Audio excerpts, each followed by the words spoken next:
In this lecture, I'm going to give you an outline for the rest of this course. First, I want to give you a brief summary of what TensorFlow 2.0 is all about in case you've had previous experience with TensorFlow or other deep learning libraries such as Theano. One of the major issues with TensorFlow 1 was that there were too many different ways of doing the same thing. For example, if you wanted to have a simple convolutional layer in your neural network, there would be multiple ways to do that. One option was to build the layer yourself, using more fundamental TensorFlow operations, such as convolution, adding a bias term, and applying an activation function. There were also built-in layers that you could find in multiple different modules within the TensorFlow library. TensorFlow 2.0 does away with all that by making the standard the Keras API. Keras, by the way, is also a library, so that's what you might know it as, but Keras is also an API specification. In other words, it tells you the code you should write, but it doesn't say anything about how that code you are using is to be implemented. So when you use the Keras API in TensorFlow 2.0, this is not the same thing as using the Keras library, although conveniently, they will look very similar to you. This is one of its major advantages, which is going to allow us to blast through each section very quickly. In the past, it was necessary to focus on each architecture one at a time, with RNNs being the most complex to implement. These days, ANNs, CNNs, and RNNs can be implemented in just a few lines of code.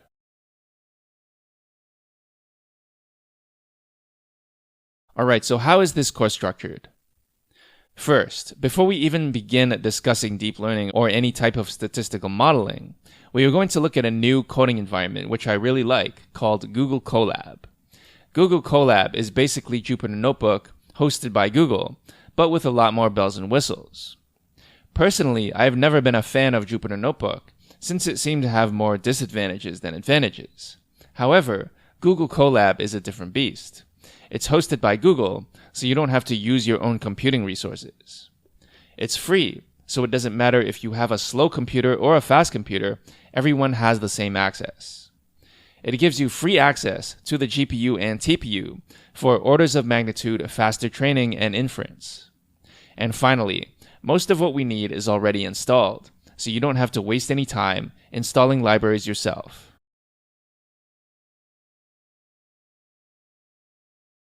Once you've done that, we are going to go through the fundamental architectures involved in deep learning. Believe it or not, this all starts with linear regression, the line of best fit you learned about in high school physics. We'll see that with just one little change, adding the logistic function on top of a linear model, we will get a neuron.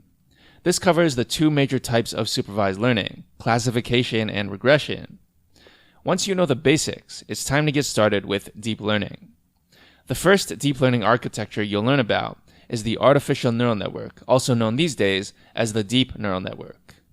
Although neither of these names really do a good job of differentiating it with other architectures. Next, we'll dive into image processing with convolutional neural networks.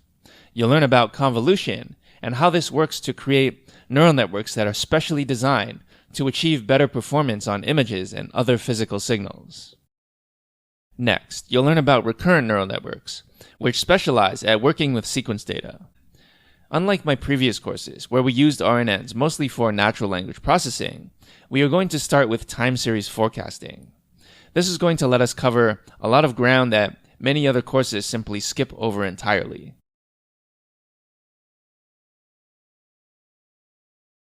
In particular, we're going to cover the difference between the wrong way to do a time series forecast and the right way. We're going to look at several time series that simple models like linear regression can and can't solve, as well as several time series that slightly more complex models like the simple RNN can and can't solve. For the more difficult problems, we'll see how the LSTM achieves superior performance. And so, you'll see firsthand why LSTMs are useful, rather than me just telling you and you accepting it as fact without observing it for yourself. The next example is one of my favorites in the course, which is on stock prediction with LSTMs and RNNs. I think most of you will find the contents of these lectures very surprising. If you've ever learned about stock prediction with LSTMs in the past, be warned. Most other instructors are doing this the wrong way. In this course, I'm going to teach you why it's wrong, how to correct it, and what some of the real obstacles are in stock prediction.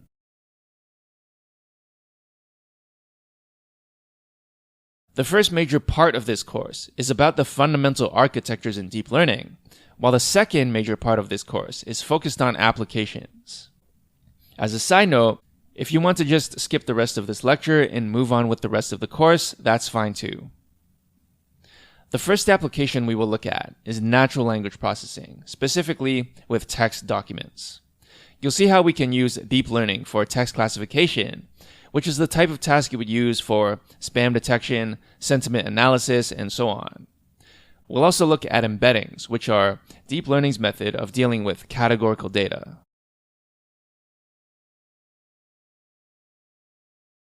Embeddings will lead us to our next application on recommender systems. Now, it might seem weird to think that natural language processing would be somehow related to recommender systems, but hopefully in this course you will learn about the hidden connection between these two different fields. Recommender systems is all about how to optimize the products or items that you recommend to your users.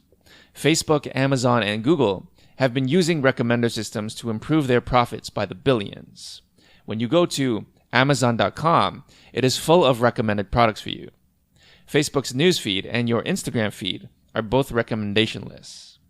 Google's search results, advertisements, and the YouTube sidebar are all examples of how Google uses recommendations. In short, recommender systems are one of the most practical business applications of deep learning, and one that can be used in a pretty straightforward manner to improve your profits.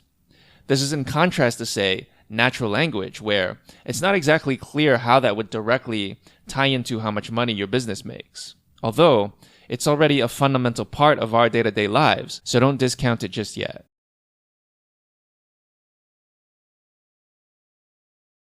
The next application we'll discuss was a game changer for deep learning. If you've taken any of my deep learning courses in the past, you know that training a deep neural network takes time, lots of time. You might end up waiting hours or even days or possibly even weeks. Luckily, machine learning engineers have found new ways of allowing us to build on top of the work of others.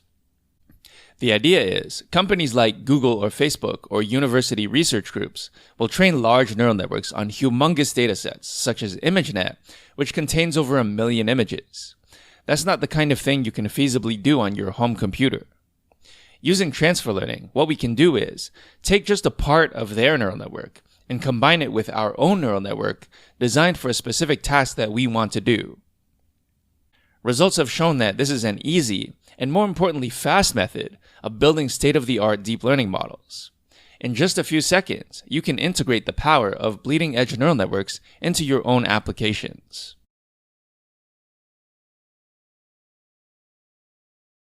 Next we have GANs, or Generative Adversarial Networks.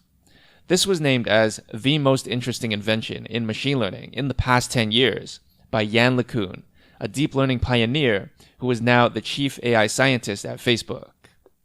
GANs are all about generating images using a system of two neural networks. One that generates the images, and one whose job it is to discriminate between real and fake images. Using this pair of neural networks, they both help each other improve. So the discriminator becomes better and better at recognizing fakes, while the generator becomes better and better at creating realistic images that cannot be differentiated from fakes. When people think about deep learning, they don't often think about how neural networks can be used to generate things, but rather just how neural networks can make predictions on things. Predictions are nice, but generating things opens up a whole new world. Recently, Google announced a conversational AI, where you could have a personal assistant do something like call a restaurant and make a reservation for you. But that personal assistant is not a person, it is a robot. All of its speech is generated by a computer.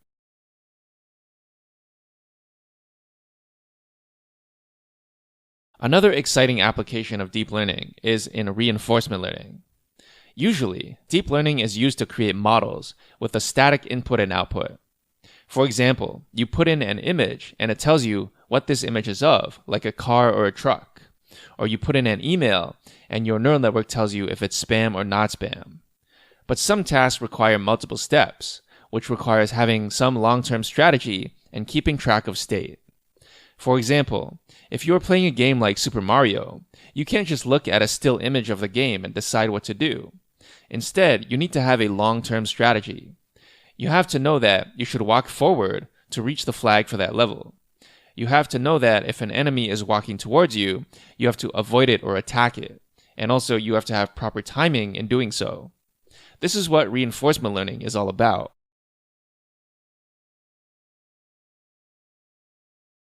Finally, for those more advanced students who already know about the previous versions of TensorFlow, we'll look at more functionality within the TensorFlow 2.0 library.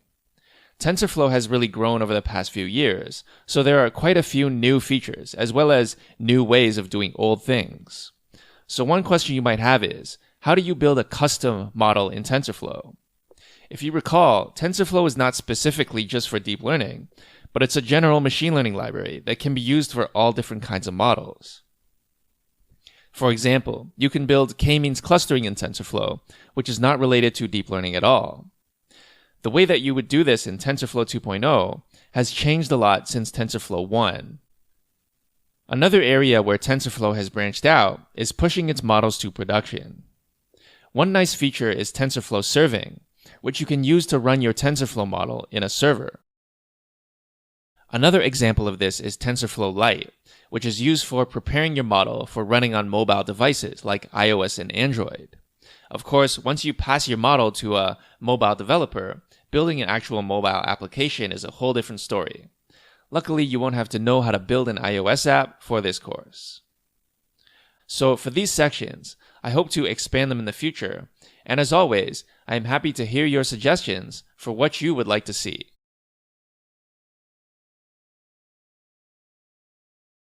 To summarize, the outline of the course is like this. We can split it into two parts. Part 1, architectures, and Part 2, applications. In Part 1, we discuss the fundamental architectures such as linear models, ANNs, CNNs, and RNNs. In Part 2, we discuss applications such as NLP, recommender systems, GANs, transfer learning, reinforcement learning, and possibly more. Thanks for listening, and I'll see you in the next lecture.